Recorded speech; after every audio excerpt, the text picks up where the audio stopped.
महांती बुढ़िया। गांव का नाम था सरसपुर। छोटा सा गांव, कच्ची गलियां, पीपल का पेड़, एक टूटा हुआ कुआं और मंदिर की घंटी की आवाज में बसी जिंदगी। इसी गांव के आखिरी छोर पर एक जर्जर सी झोपड़ी थी।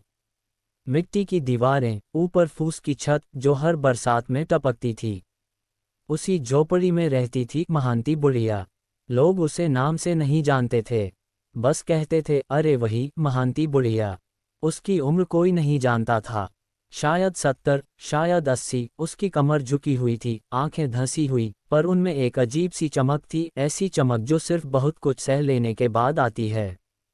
गांव के बच्चे उसका मजाक उड़ाते। कोई पीछे से आवाज लगाता, ए बुढ़िया, आज क्या चुरा लाए। कोई पत्थर फेंक देता, कोई हंस देता। वह कभी गुस्सा नहीं करती, बस सिर झुका लेती और धीमे से कहती, भगवान तुम्हें सद्बुद्धि दे बेटा। गांव के बड़े लोग कहते, अजी छोड़ो, पागल है, किसी जमाने में कुछ रही होगी, अब क्या। किसी को नहीं पता था कि वह रोज सुबह सबसे पहले क्यों उठती है, क्यों मंदिर की सीढ़ियां साफ करती है, क्यों दूसरों के खेतों से गिरे दाने बीनती है और क्यों आधी रोटी खुद खाकर आधी कहीं और ले जाती है। कभी महांती भी एक घर की बहू थी। उसका असली नाम था धनिया। वह बहुत सुंदर नहीं थी, पर उसके हाथों में अजीब जादू था। जो भी बनाती, रोटी, दाल, साग खाने वाला कह उठता, आज तो मन भर गया। उसका पति था रामसेवक, मेहनती किसान। 2 छोटे बच्चे, एक बेटा एक बेटी। जिंदगी ठीक चल रही थी, फिर आया सूखा। खेत सूख गए, कर्ज बढ़ता गया, रामसेवक बीमार पड़ा। धनिया ने अपने गहने बेचे, चूल्हा जलता रहा, पर एक दिन रामसेवक चला गया। गांव वालों ने कहा, औरत का नसीब ही फूटा था, पर धनिया ने हार नहीं मानी। कुछ साल बाद एक भयानक बीमारी फैली। बेटा पहले गया, बेटी कुछ महीनों बाद। धनिया की गोद सूनी हो गई, घर सूना हो गया, आंखें सूनी हो गईं। उसके ससुराल वालों ने कहा, अब ये हमारे किस काम की। घर से निकाल दिया गया।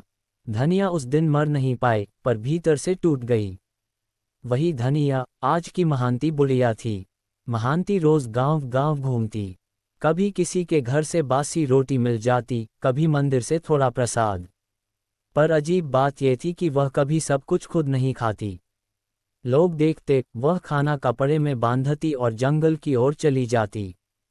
कोई कहता, जरूर जादू टोना करती है।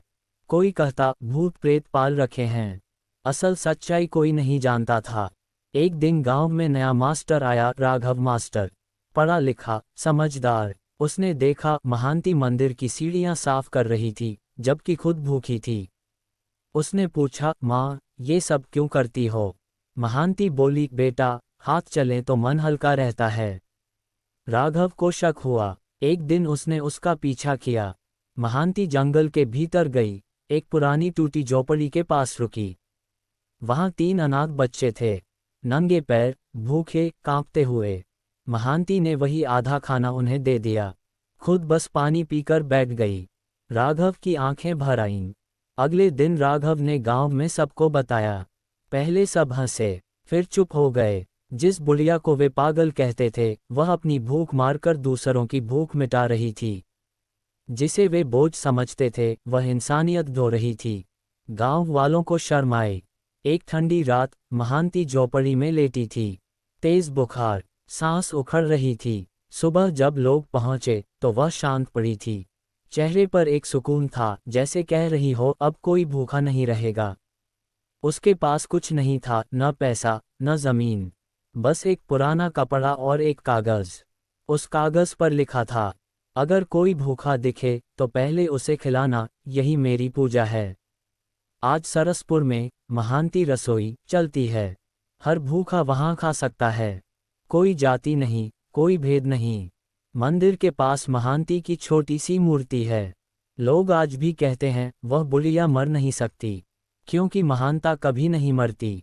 कहानी का संदेश, इंसान बड़ा पैसों से नहीं, दिल से होता है। और जो दूसरों के लिए जीता है, वही सच में अमर होता है।